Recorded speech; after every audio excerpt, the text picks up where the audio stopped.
Marcus Aurelius ruled the greatest empire the world had ever seen. He had everything: absolute power, infinite wealth, armies that shook the ground when they marched. And in the middle of all of it, he sat down, alone, and wrote the words, "I am afraid. I am becoming someone worse. Not a weak man, not a failure, the most powerful human being alive, afraid of losing himself." That one line should stop you cold, because if he felt that with everything he had, then maybe the problem was never about what you have or don't have. Maybe it was always about something else entirely, something most people spend their whole lives running from without ever knowing what they're running from. These are 7 lessons from his private journals, not the ones that get quoted in every video, the ones that actually hurt to read, the ones he wrote for himself at his lowest when nobody was watching. Chapter 1. The first lesson is music about approval and how quietly it destroys you. The first lesson is about approval and how quietly it destroys you. Marcus noticed something in the people around him, the senators, the generals, the advisors. They were all performing every word, calculated every gesture designed for an audience. And he saw himself doing the same thing, adjusting his opinions based on who was in the room, softening his truth to keep the peace. And he called it out in his journal with a ferocity that feels personal even today. He wrote that a man who needs applause to feel whole has handed the keys to his own soul to strangers. Think about that slowly. Every time you change what you say because of who's listening, every time you swallow your real opinion to avoid conflict, every time you perform a version of yourself that's easier for others to digest, you are paying rent to live in your own life. And the landlord is everyone except you. Marcus spent years clawing back his own, never fully won that battle, but the opinion of himself from the grip of other people's validation. He never fully won that battle, but the fact that he kept fighting it, kept naming it, kept catching himself, that's the lesson, not the victory, the fight. The second lesson is chapter 2, about difficult people. And Marcus Aurelius had more of them than you ever will. Corrupt senators trying to undermine him, generals with private agendas, a son, his own blood, who showed signs early of cruelty and selfishness. And Marcus made a decision that sounds almost impossible. He decided to understand before he reacted. He wrote that every morning he reminded himself that he would encounter ungrateful people, dishonest people, jealous people, violent people. And he did this not to harden himself against them, but to stop being surprised by them. Because the moment you stop being surprised by human weakness, you stop being controlled by it. Most devastated that someone was selfish. Marcus said, "Why are you shocked?" People waste enormous energy being outraged by other people's behavior, shocked that someone lied, devastated that someone was selfish. Marcus said, "Why are you shocked?" This is what people do sometimes. This is what we all do sometimes. Meet it with understanding or meet it with firmness, but stop meeting it with disbelief. Disbelief is just suffering you didn't have to choose. Chapter 3. The third lesson is this: comfort is not your friend. It is your slow replacement. This one is uncomfortable to sit with. And that's exactly the point. Marcus lived in an era of extraordinary Roman luxury. Feasts that lasted days, bedhouses, entertainment, every possible physical pleasure available at arm's reach, and he was terrified of it, not because pleasure is evil, but because he watched what it did to people over time.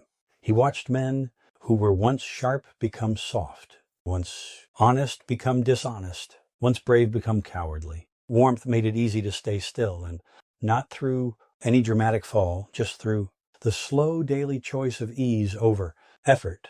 He wrote about his own mornings, how the bed felt good, how the warmth made it easy to stay still. And he asked himself a question that has no comfortable answer. If you cannot win a fight against your own blanket, what exactly do you think you are capable of? The rot of comfort is that it happens so gradually.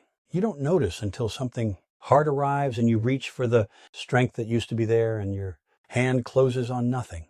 The chapter 4, fourth lesson is this: the version of yourself you keep waiting to become is being built right now in the choices nobody sees. There is no future transformation. There is no moment where it all clicks and you finally become disciplined, finally become kind, finally become the person you keep promising yourself you'll be. Marcus understood how you speak when you're tired, how you work when no one is checking, how you treat people who can, this with a clarity that bordered on ruthless. He wrote that a man's character is not revealed in crisis. Crisis just shows you what was already there, what's being built, right? Now in the small invisible moments, how you speak when you're tired, how you work when no one is checking, how you treat people who can do nothing for you. That is the architecture of who you actually are, not who you intend to be, who you are. He held himself to this every single day, and he still felt like he was falling short, but he never stopped holding himself to it. That's the difference between a man who grows and a man who just gets older. Chapter 5. The fifth lesson is this: stop explaining yourself to people who have already decided what you are. Marcus had enemies who wrote vicious things about him while he was alive.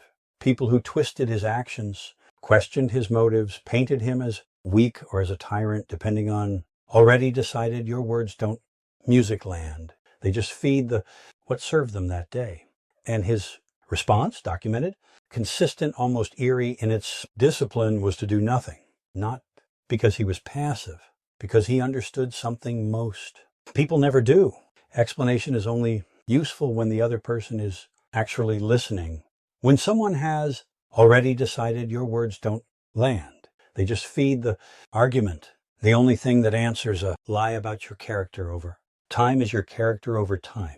Nothing else works. Nothing else ever has. He wrote, never waste words on people who deserve only silence and results. Chapter 6. The sixth lesson is this: you are allowed to start over today without ceremony. This one is quieter than the others, but it might be the one that saved someone watching. Marcus failed constantly. He lost his temper with people he loved. He made political decisions he later regretted. He was sometimes impatient. Quiet internal decision that this moment, not the last one, is music. Sometimes vain, sometimes petty.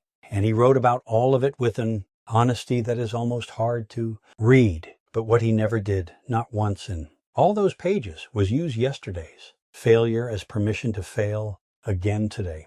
He wrote that a person can begin again at any moment.